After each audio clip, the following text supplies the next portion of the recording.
After August 14th, 2024, we will no longer be able to rely on an advertised rate or amount of cooperative compensation. So in this new post-settlement world, where we are enforcing the NAR settlement agreement, there are additional steps and additional paperwork that agents need to fill out in order to make sure that they are being paid. So again, after August 14th, this video is about what extra steps you need to take to make sure you're getting paid. So we're going to start this discussion with your buyer agency agreement. You're required to have this document signed by your clients prior to even showing any homes. So this is a conversation and a document that you must have in place. Importantly, and we need to be very comfortable having this conversation, Section 8 contemplates that your buyer is responsible for your fee. Okay? Compensation to be paid by buyer to broker shall be blank. So whatever you put here, your buyer is on the hook for. So there is a chance that that buyer is going to have to pay your fee.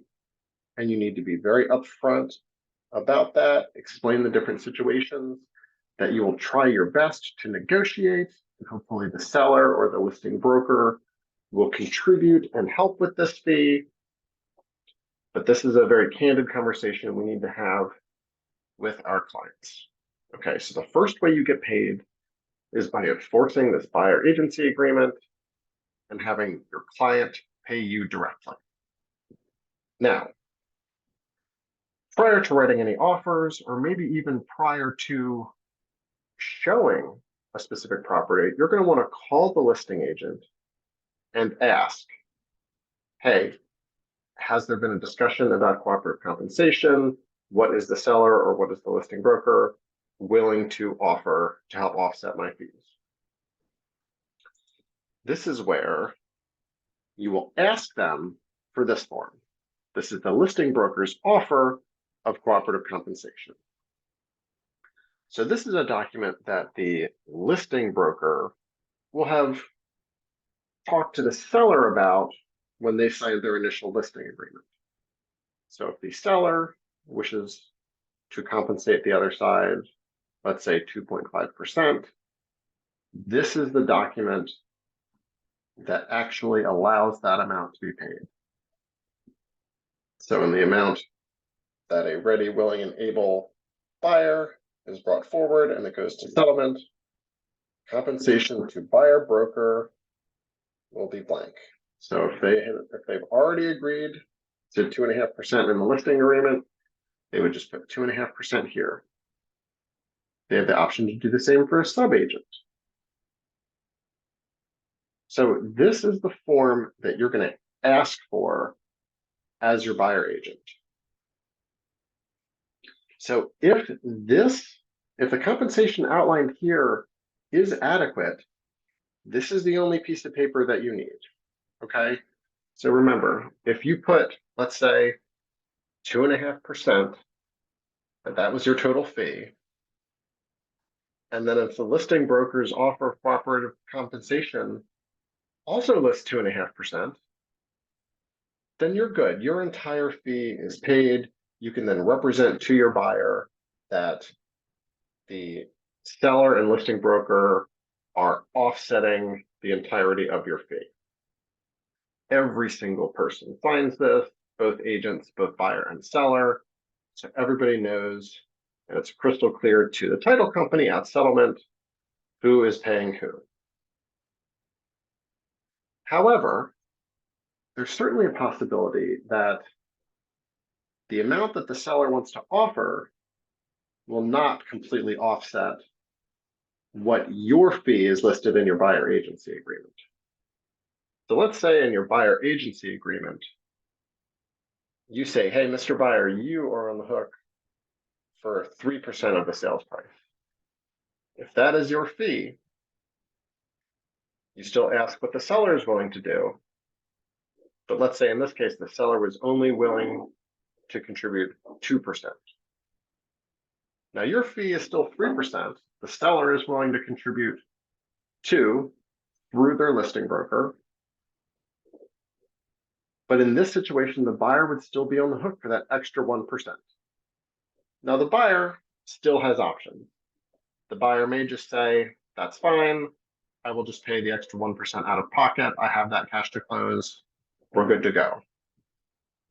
But if the buyer wants to request help for that last 1%, or if they simply do not have the cash on hand, the buyer still has an opportunity to ask for that.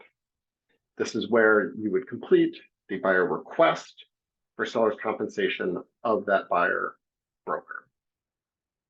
So this would be separate and apart from what was pre-negotiated in this offer of cooperative compensation. But this gives the buyer an opportunity to request additional assistance directly from the seller and requesting that that seller compensate their buyer agent. So in the example that we've been walking through, if the offer of cooperative compensation said they were good to give 2%, the buyer may wish to request an additional 1%. So it would be the 2% previously negotiated plus the 1% would equal the full 3% the settlement agent is authorized to distribute to the buyer broker. So this is going to be a fairly typical situation where now the seller will very explicitly decide what they're offering to the buyer side. And if that is not adequate, or if the seller does not offer any cooperative compensation, right? That could be the case that maybe this document doesn't exist at all. If the seller does not wish to pre-negotiate and set forth some specific amount, they may just say, Mr. Buyer, if you need help with your buyer broker fee, you just need to request it. And this would be the document you would use to make that request. So if there was no proposed seller assistance and you, as a buyer, were on the hook for 3%, you can still always ask the seller for that assistance, right? This is just a buyer's request for the seller to pay your buyer broker. If you needed to request the full 3%, this would be your opportunity to do so. So just to recap, there are essentially 3 ways to get paid. First will be through your buyer directly, as set forth in your buyer agency agreement. Your buyer is on the hook for this amount ultimately. But we're always going to ask the listing agent if the seller has already agreed to some amount of compensation. Now, this technically is the seller authorizing the listing broker to essentially share in the compensation. So if this has been pre-negotiated, if your entire fee will be covered by this amount and the buyer does not wish to ask anything else of the buyer, this document is all that you need. Everybody signs it and you're good to go. But if there are additional funds that the buyer really needs, they may again directly request the seller to compensate the buyer broker. So here the seller may pay directly. Here the listing broker is agreeing to share. And here the buyer is agreeing to pay directly. So we need to be comfortable. There's essentially 3 different pots of money that are potentially available and negotiable. Maybe it turns out that your buyer pays 1%, the listing agent or the listing broker pays 1%, and then the seller directly pays 1%. We need to really understand how the compensation structure is laid out and go through and make sure we have the appropriate documentation. So one of the big takeaways is that if you want, or if the buyer wants help from the seller side to pay your buyer agency fee at the time or before the time of contract acceptance, you either need to have this document fully executed and or this document fully executed.